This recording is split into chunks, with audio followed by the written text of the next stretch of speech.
Hello ladies and mostly gentlemen, I'm Viny and I'm currently building myself a backhoe attachment that I designed for my subcompact tractor, and now you can buy the plans on my website for 50 bucks. You're currently watching part 4 of this project, and so far I've built the base, the pivot thing swingy, the outriggers, the boom, the stick, gained 5 pounds. And today I'll complete the project by building the bucket, testing the backhoe, and squirting hydraulic oil all over my shop.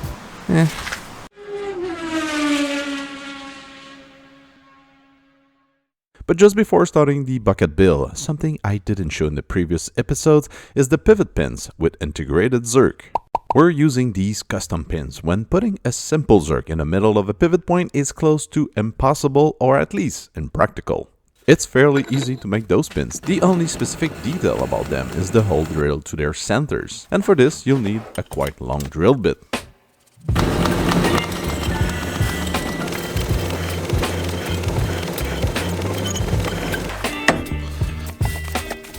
Then you tap the end for the zerk. I also made a small nut to distribute grease evenly all around the pin. And I complete it with a bit of protection so you can hammer the pin in without damaging the zerk.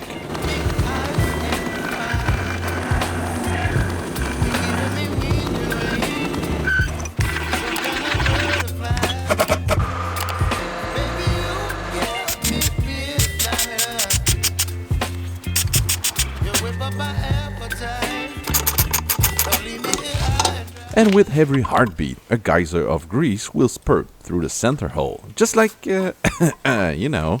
Okay, we still have a bit more work to do before getting to the bucket build, and we need to make the links, yeah, those parts. They're crucial for the pivot movement of the bucket, again using machine bushings and laser cut parts. Somewhere in this jigama thing setup of clamps and shims, there's one of the 3 links. Once again, the bushings alignment is crucial for an easy assembly afterward.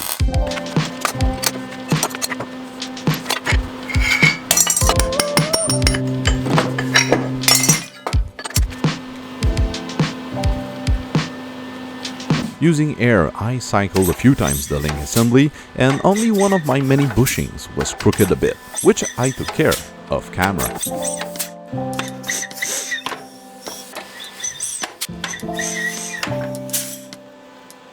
And now we arrive at the last big part of the backhoe build, the bucket.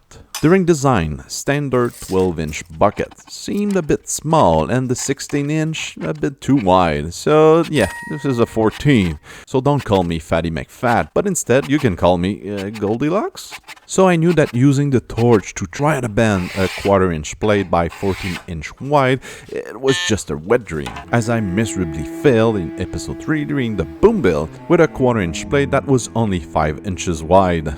So the plan was to use my 40-ton press. Okay, it's written 20-ton on the bottle jacks, and yeah, I've got 2, but I really doubt it'll be enough. And to be frank, I don't want to find out what is the next weakest link on my press, so yeah, I don't want to break it. But since it's the only plan I'm left with, let's try it out. And nope. Alright, so maybe Vinny, you should remove the smaller die? Not even? But what if I combine the 2 methods? Success! Yes, I could outsource the bending. Heck, the shop that I work for has an enormous press, and bending that plate would have been nothing for it. But I'm always trying to increase my fabrication capacity with my own tools, and because of that stubbornness, now I know that I can bend a 1/4-inch blade by 14 inches wide with my own press and the torch. What's up?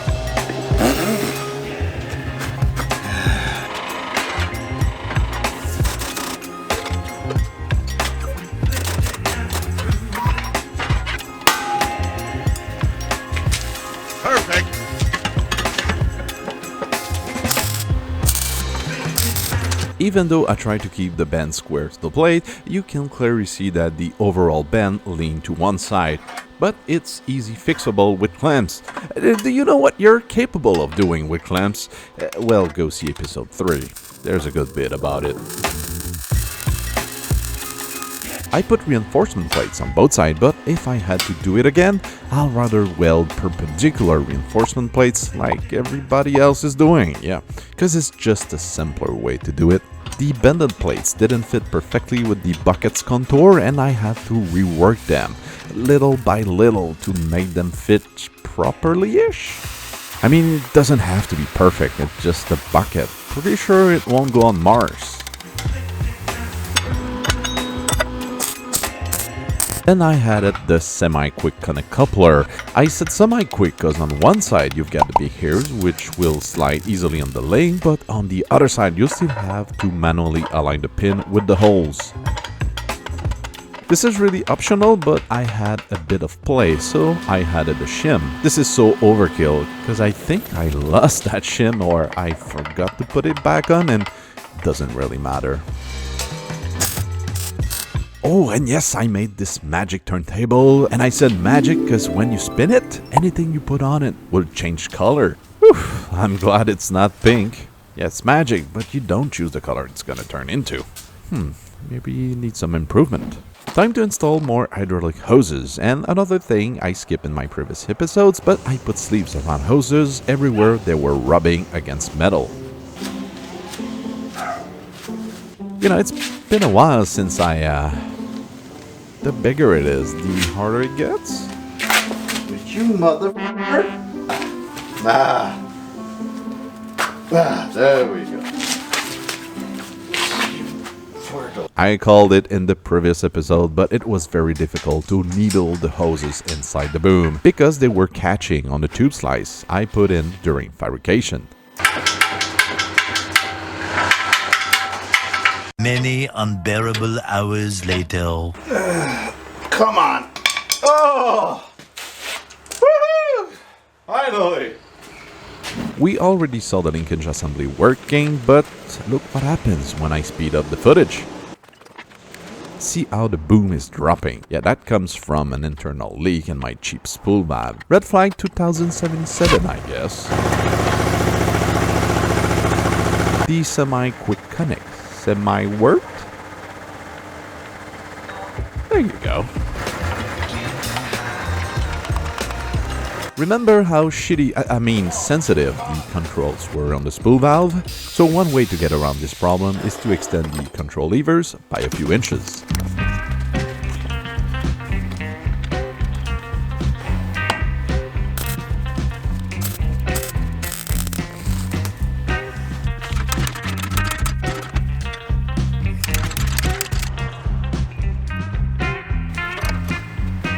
Alright, so I think we're ready for the first proper test run.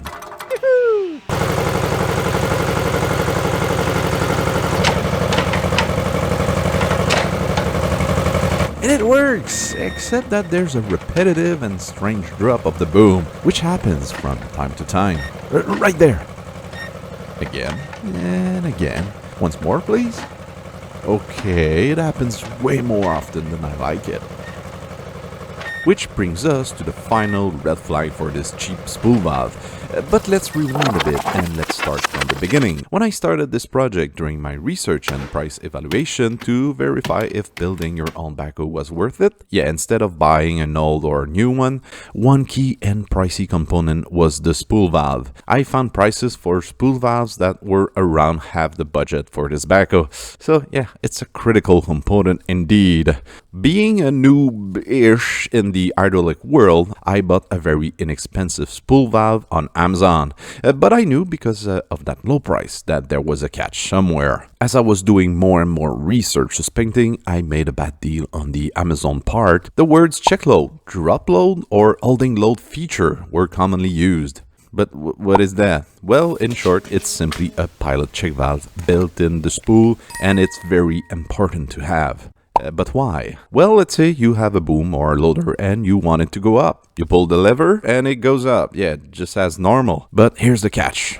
what happens when you activate another valve, let's say to curl the bucket. Okay, so oil is a fluid and fluids are lazy. So the oil gonna choose the path with less pressure, and just like that, not only the oil coming from the pump will take that low pressure path, but also the oil in the cylinder of your boom because it's under a load. Yep, it will drain those cylinders too, and now your boom or loader will drop. Frightening, right? And it's very quick because as soon as the pressure equalizes, everything is back to normal. So that's why you need a spool with check valves built in. They're there to block and keep the oil already inside the cylinders and prevent any drops from the boom until the pressure equalizes. And of course, my cheap spool valve was not equipped with this feature. But can I keep my cheap spool valve and just add a check valve in my system? After a quick trip to the Princess Auto store to get myself a pilot check valve. Oh yeah, right, for the uninitiated on check valves, a pilot check valve is just like a normal check valve with one direction block and the other one free to flow. The difference is the possibility to unlock the blocked side with an external pressure. Typically, the application will be to block one side of a double action cylinder, so in a case of a fitting or hose failure, the load you're holding on won't crash to the ground. Kinda useful, right? To unlock the blocked side, you simply need to feed some pressure to an inlet on the check valve. Okay, let's say I want to extend the cylinder, but the check valve is blocking the oil from coming out. So on this side, I'm coming in with pressurized oil from the pump. I'll go inside the check valve, which is like a T, and it will provide enough pressure to release the check valve. Then the pressurized oil will finish its route inside the cylinder to extend the rod, and the oil from the bottom half of the cylinder is now free to flow and will be expelled to the tank. Let's see if it works.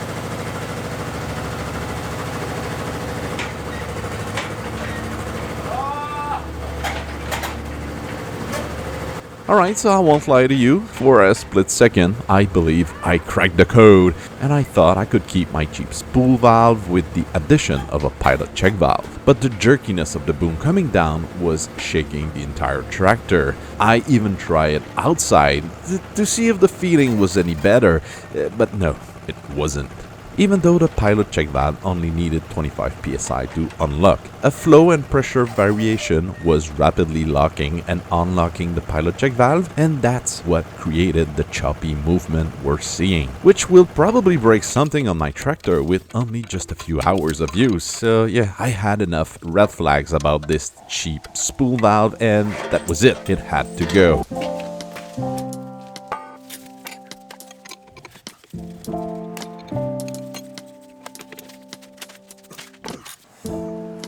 And I found, once again at my local Princess Auto store, by the way, I'm fully open for sponsorship, like anytime, wink wink. Yes, I found a double spool valve with a joystick. Well, actually, I found two of those. I was hoping to get the same model as my previous spool valve, which was a 6 spool valves with 2 joysticks, but unfortunately, they don't sell this model. And yes, these have the check valves built in it. Before moving too fast, I did a trial with only one spool to see if it was any better. If you're wondering, yes, this is my OMG, it's freaking way better than the other cheap spool valve face.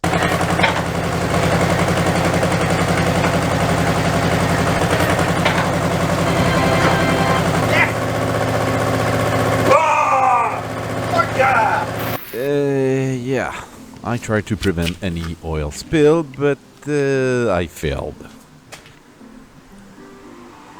Nice. Without any hydraulic power, I had to get creative to get the tractor back in the shop.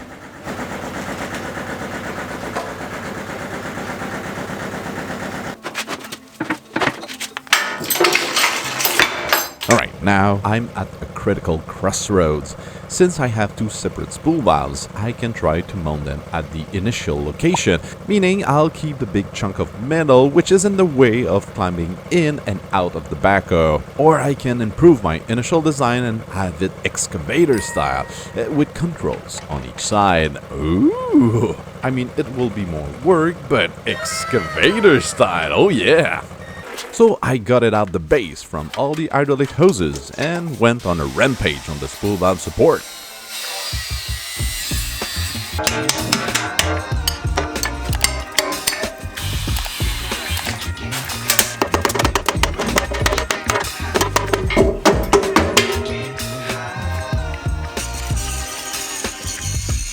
Look at it! How easy it is! I'm gonna make some jealous neighbors, that's for sure.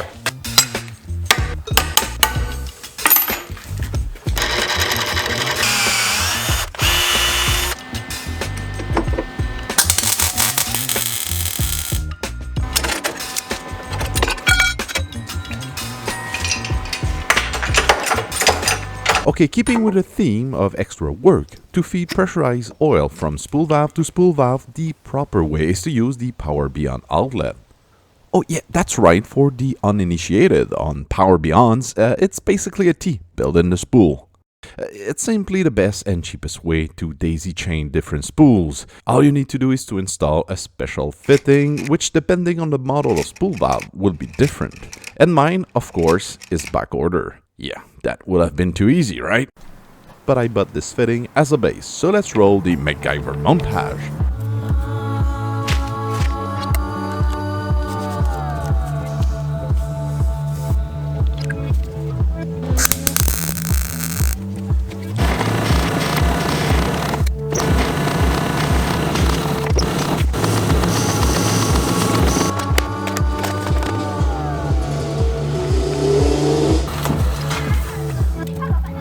Aha!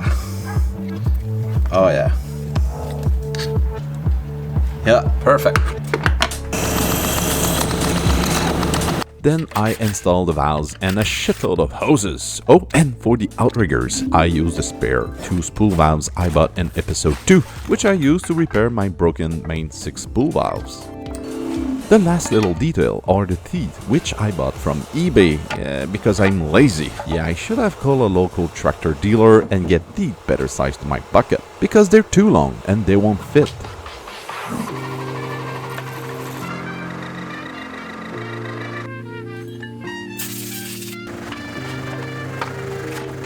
To make the holes, Vevor generously sent me a magnetic drill. It comes with a set of 11 annular cutters from 12 to 27 millimeters and a chuck.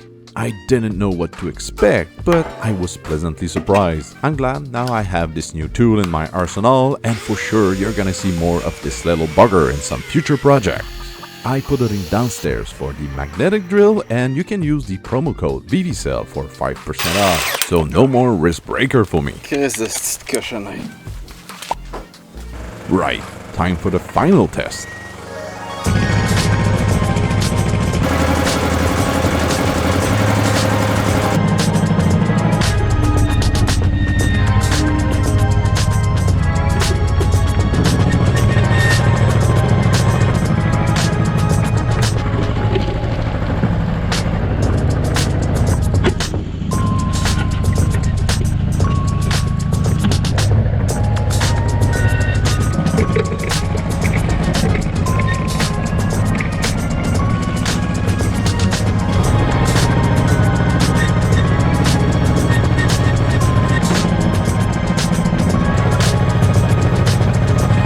If you're wondering how I unloaded my trailer, this is how. And yes, I'm really thinking about building myself a dump trailer. And also something I should think about is not to forget my GoPro when I'm filming.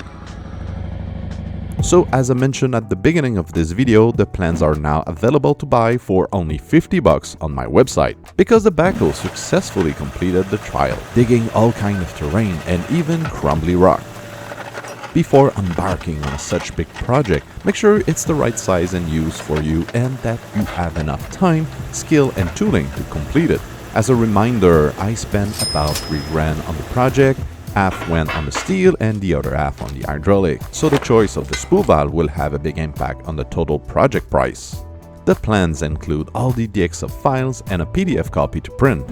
When purchasing, you'll get in the same package, one set of plans in standard and the other one in metric. Yep, I'm that crazy. I designed 2 separate backhoes, and for $50 you'll get the 2. The one that I built was an inch because in Canada steel plates are still produced under the system. Another reminder is that it only took me 107 hours to build, so it was a really fast project. The reason for this is the significant use of laser cut parts. But I still rate this project from medium to hard on the build scale. Another important thing, I purchased most of my hydraulic from Princess Auto in Canada, and I found similar cylinders for the US at the Tractor Supply & Co. with their Chief series, at Granger with their Maxim series, and for the rest of the world, well, unfortunately, you'll have to do some research to find a local supplier. But regardless of where you live, keep in mind that the plans are just a starting point. You still have some figuring and research to do by yourself. And thanks again to Conceptromec, my partner for this build. If you're looking for a job, they have some. They're looking for engineers, designers, and machinists, so I put a link downstairs to their website. Alright now, hope you enjoyed this Backhoe series, and yep, no one can argue that a Backhoe is just a big toy for the entire family.